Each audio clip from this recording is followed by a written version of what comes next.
Starship launch this month? The FAA releases a notice to air missions for a Starship flight next week. Will it happen? SpaceX completes the last round of testing before Flight 5. Will it work? SpaceX test fires a Raptor 3 for a record amount of time, but why? Vulcan had a mishap during its recent test launch, and what the FAA said about it will shock you. My name is Felix, welcome to What About It, let's dive right in. Starship Updates. As we eagerly await Flight 5, SpaceX isn't just waiting around for the FAA. Before this week, all signs pointed to the launch being no earlier than late November, as the FAA gathered more data from environmental groups to ensure the flight will not impact the environment. So both SpaceX and us in the community are left waiting till the FAA determines no fish is in danger from dangerous deluge water. But Flight 5 may be even closer than we think. SpaceX has been making preparations over the past few days that suggest something interesting. Check this out. This is a notice to mariners, or NOTMAR. It warns boats and other marine vessels that there will possibly be hazardous operations in an area and that they are not to enter. A no-boat zone, basically. That's why it's so interesting that there is a notice of launch operations from Boca Chica, Texas, starting on October 12th, with backup dates through the 19th. So is Starship going to be able to launch in just a week? Well, it appears that's what they're planning for, but something interesting happened just the next day after this NOTMAR was posted. An FAA spokesperson stated that SpaceX will still not be able to receive a launch license by then, and that the target date is still late November. Wait, what? What kind of sense does that make then? Okay, so this is just SpaceX filing with other regulators in an attempt to push the FAA? If that's the case, the statement from the FAA seems to show that it didn't work, but then something even stranger happened. The day after the FAA spokesperson's statement that no launch would be possible in the next 2 weeks, the FAA posted this. This is a NOTAM, or Notice to Air Missions. It's similar to a NOTMAR, only instead dealing with air traffic, such as aviation, and therefore the FAA manages it. This NOTAM is once again in reference to Flight 5 of Starship, only this time starting on the 13th of October. So they pushed it back by a day, but this is still well before November. So what's going on? One part of the FAA states that Starship will not be allowed to fly until November, while another is posting flight restrictions for a launch in just a week. How does that make any sense, and why would SpaceX do that? So will there be a launch, Felix? I demand an answer. Alright, I get it. Let's take a look at SpaceX's reasoning together. As mentioned before, all of this may just be a way to pressure the regulators. If that pressure does work, it's best to prepare all the paperwork. These notices are also relatively flexible, so it can be useful to have all the paperwork ready just in case and move it if it's not usable. The other much more unlikely possibility is one we've discussed in the past, and that's that SpaceX may decide to try and launch without a launch license. They have already done this once with an earlier Starship high-altitude flight test, but this would be on a completely different scale. However, if SpaceX determines that the time they'd save by launching now is worth whatever fine or punishment they'd receive, they may decide to just go for it. So that brings us on to the FAA. Why would they publish a notice to air missions about a launch that is legally not allowed to happen at the time the notice is for? Well, the inner workings at the FAA are complex, to say the least.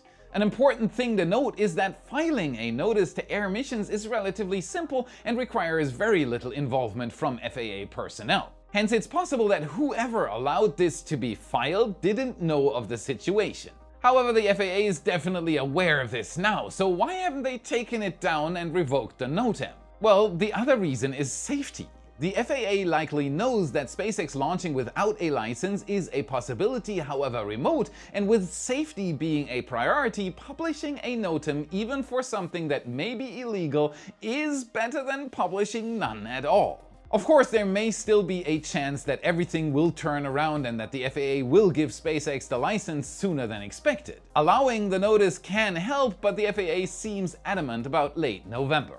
So with the launch currently more in limbo than Schrödinger's cat, SpaceX engineers are trying to get the last tests out of the way as quickly as possible in the unknown amount of time they have. Here's what happened.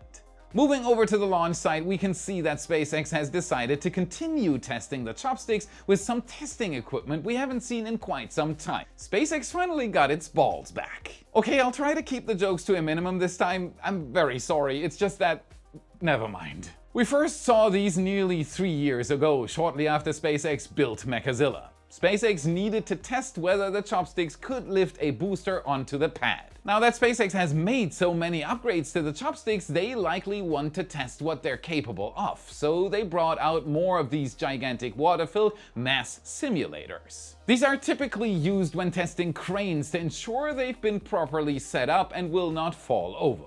You hang them onto whatever you want to test and slowly fill them with the amount of water equal to your testing goal. Very precise and uncomplicated. It's hard to tell how much SpaceX decided to fill these with, but seeing as how they used these bags instead of just a booster, it is clear that they wanted more weight than just an empty booster. The question is, how much more? The dry mass of a super heavy booster is around 200 tons. However, during a landing, a booster will likely have residual fuel and may come down with a bit more inertia. SpaceX likely wants to test a fair bit beyond that, so it's possible they tested up to 300 or even 400 tons depending on the safety margin SpaceX wants. During the test, we could see quite a bit of flexing of the arms, showing SpaceX was really putting them through the ringer. However, they survived and seemed to have passed with flying colors because shortly after, SpaceX removed the bags and prepared for the chopsticks to lift something else. Before I tell you about that, help us improve the channel even further by double checking that you've hit that subscribe button so you don't miss our updates. While you're at it, give us a like and become a wise supporter. Why? Because you'll gain access to a massive amount of extra content. With it, you get access to daily new Starbase photo galleries, including all those we've posted so far. Satellite, aerial and ground photos, more than 400 posts in the past 2 years alone, with up to 7 picture galleries per week,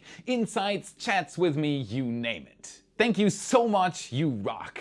Okay, so back to the chopsticks. As SpaceX was checking over the chopsticks for damage following the test and removing the mass simulators, workers again attached the hot staging ring to the LR-11000 crane before lifting it back on top of the booster. This hot staging ring was removed just a few days ago. It allowed teams to access the top of the booster covered under this component, possibly for final checks before the flight. Now that it's back on top, the question was if SpaceX would decide to stack the ship on top again. The answer to that question came just a few hours later when Ship 30's flaps were extended in preparation for a lift. It was then rolled between the chopsticks, lifted into the air on the night of the 5th and placed back on top of the booster. Full stack! My nerves! Our photographers were out on site taking amazing pictures of this event, which SpaceX is beginning to make look more and more routine every time. With all the notices set for next week, it is pretty clear why SpaceX has done this. They want to be launch ready by then. After all, there is no point in having a notice if you're not prepared to launch either. SpaceX is clearly pushing hard for this new launch date, and hopefully the FAA will clear them for launch sooner than November, because SpaceX's frustration seems to be increasing by the day. The question is, if SpaceX does decide to launch without the license, how will that affect future launches? Hopefully we won't need to find out, as many more prototypes are quickly approaching launch readiness. We have yet another booster completing a milestone. On the night of the 1st, we saw the booster thrust simulator designed to simulate the force of the 33 Raptor engines on a booster roll into the Mega Bay. Booster 14, which finished construction earlier this year, was shortly after stacked on top of it. The next night, it and the crab static fire stand were rolled off to Massey's testing range. Now this booster can finally complete its first real test after stacking. And that's exactly what we saw happen just a few days later. But first, let's talk security for today's episode sponsor. This is something you should pay great attention to when going about your online life. I think we all get that, but are you doing the right stuff to protect yourself?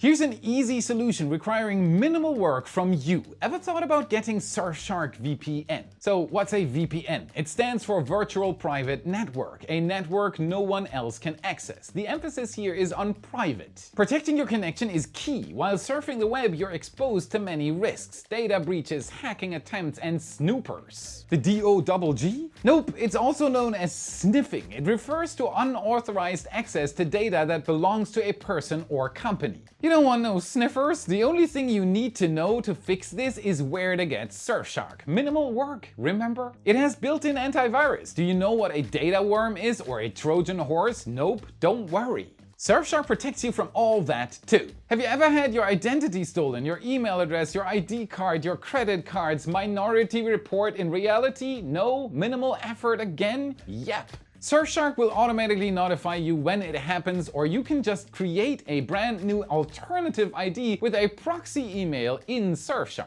Turn it into Mission Impossible, another great Tom Cruise flick. Get the idea? Surfshark does all of this all the time without the need to change anything. Make sure to take your whole family with you, as Surfshark lets you use the service on an unlimited amount of devices, all covered by Surfshark VPN. Go to surfshark.com/Felix for 4 extra months of Surfshark. Surfshark, surf with your own set of rules. Alright, back to Booster 14's test. On the 4th, Booster 14's methane tank underwent its first test, during which it was likely filled with inert cryogenic nitrogen. This test appeared to go perfectly, because the very next day, SpaceX decided to once again fill both the liquid oxygen and liquid methane tanks with nitrogen to verify their integrity. Just like the first test, this one appeared to also go perfectly. This means we will likely see this booster rolled back to the build site for inspections to verify that everything went well. If everything goes well, it is still a bit of a mystery which ship will be paired with this one. Looking at ships that are built and going off numbering, it should theoretically fly with ship 32, except that ship's fate is still up for debate. It's possible this may even be the booster for ship 33, making it the first booster to fly a Block 2 ship. That will be a sensation, we'll keep an eye on it. Booster 14 wasn't the only development at Massey's. Test Tank 16, which has been undergoing multiple design verification tests for future versions of boosters and ships, appears to have finally completed testing. This was the first prototype to be tested in the new Cant Crusher 2.0. It was the first prototype to be tested with both horizontal and vertical forces. However, SpaceX only decided to perform one of those horizontal tests on this tank. We know that because for all but one of the tests SpaceX conducted, the horizontal pistons, which provide that extra force direction, were detached. We believed SpaceX would perform at least one more test, but it appears they got all the data they needed from just the one. This is because the Cant Crusher lid, which is placed on top of the tanks and attached to multiple pistons, was detached and removed. It is also possible they found a problem with the test tank and need to roll it back for more analysis before testing it again. Either way, we definitely haven't seen the last of Cant Crusher 2.0. SpaceX still has multiple parts lying around, they are just waiting to be added. Massey's isn't SpaceX's only testing site though. Another arguably even more important one is SpaceX's McGregor test site about 400 miles north of Starbase. This is where SpaceX performs all of its engine verification tests and static fires. This one location sees around 150 engine tests every month, which is why we often just don't have time to cover them. However, recently SpaceX decided to perform a pretty interesting test of one of their Raptor engines out at McGregor, for which we'll make an exception. SpaceX lit up a Raptor engine for nearly 15 minutes during this test. For reference, the longest continuous burn Starship has to complete for a launch is 5 minutes long when the upper stage burns to reach orbit. Put simply, there are very few scenarios in which firing a Raptor engine for 15 minutes straight makes sense. This is especially true as SpaceX plans to add more engines and reduce the amount of time that the engines burn to increase efficiency. Instead, this test was likely to push possibly a Raptor 3 to its limits and see how long it could go before it began to encounter problems. After all, information like that can be useful in some edge cases, such as when multiple engine failures occur and the engine needs to burn for longer. A high safety margin is one key to spaceflight, with a 3 times safety margin being somewhat standard. For example, the longest static fire of a liquid-fueled rocket engine is held by the Space Shuttle RS-25 at 33 minutes long, even though the engine only burned for about 10 minutes during a launch. A 3 times safety margin. Of course, SpaceX likes breaking records, so they may decide one day to try to take that crown from the RS-25 and push for a 33-minute burn of a Raptor, which would be a 6 times safety margin at that point. I know we'd all love to see that. SpaceX isn't the only company developing new rockets. Many of its competitors have been playing catch up and are now finally beginning to test those new vehicles. One of those vehicles is ULA's Vulcan Centaur rocket, which completed its first test launch back in January. It has now completed its second verification test flight, but it wasn't quite as uneventful as they were hoping. Unlike many rockets which only require 1 launch before entering full operations, ULA's Vulcan needed 2 because of the nature of the mission it was built for. Vulcan was built mainly to launch highly lucrative and profitable national security payloads from the United States Space Force and other government entities such as the NRO, or National Reconnaissance Office. Because many of their payloads are expensive, often costing billions, they require a much higher degree of reliability, requiring 2 successful launches before flying. For this mission, it meant that its payload was just a simple mass simulator instead of a satellite or the originally planned Dream Chaser spaceplane, which encountered some delays. This means ULA needed this mission to go perfectly, as they were taking on the whole cost of the launch. However, shortly after this vehicle lifted off, something was clearly wrong. At 26 seconds into the flight, you can see the first indicator. The exhaust of one booster gets visibly wider. The gases are going a different way than they should. That was the first clue. At approximately 37 seconds after liftoff, the nozzle of one of Vulcan's 2 GEM-63XL SRBs, or solid rocket boosters, had a rapid unscheduled disassembly.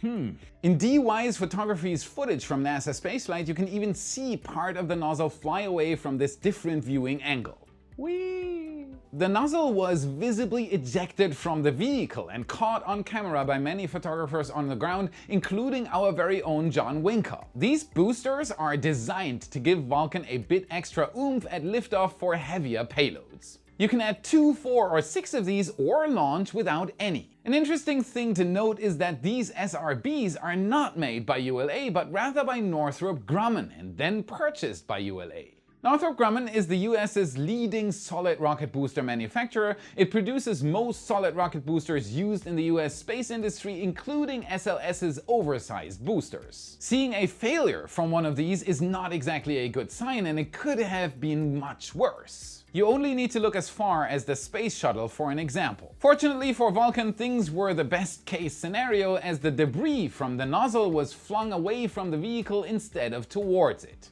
After this nozzle had been ejected, there were no further anomalies. Because of the nature of SRBs, despite this booster losing its nozzle, it still continued to fire until it was completely out of propellant. Once lit, an SRB keeps burning until it explodes or is empty. There is no stopping it.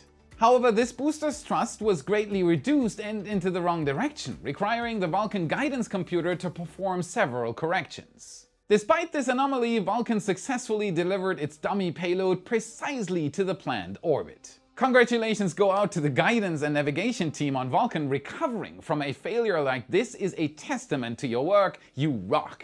Of course, now that this mission is done, ULA will likely have a lot of work to determine what exactly went wrong with this SRB, find out who is responsible, and how to fix it. Thanks to all the footage from the ground, we got a pretty good look at where this booster failed. Given the location of the failure, which is along the seam connecting the nozzle to the booster, it appears likely that the nozzle was installed incorrectly, meaning Northrop Grumman rather than ULA was likely responsible. Back in 2019, a similar nozzle failure appeared during Northrop's Omega A booster test. However, an investigation is still needed to determine that. That's why, as usual, when there is an anomaly in spaceflight that could have led to a mission failure, the FAA promptly and rightfully didn't declare a mishap investigation. Wait, what? What do you mean they didn't? So one of Vulcan's boosters decided to be a multi-stage booster and the FAA doesn't require an investigation? Of course, based on many recent events between the FAA and SpaceX, it would be assumed that an anomaly that could have easily led to a mission failure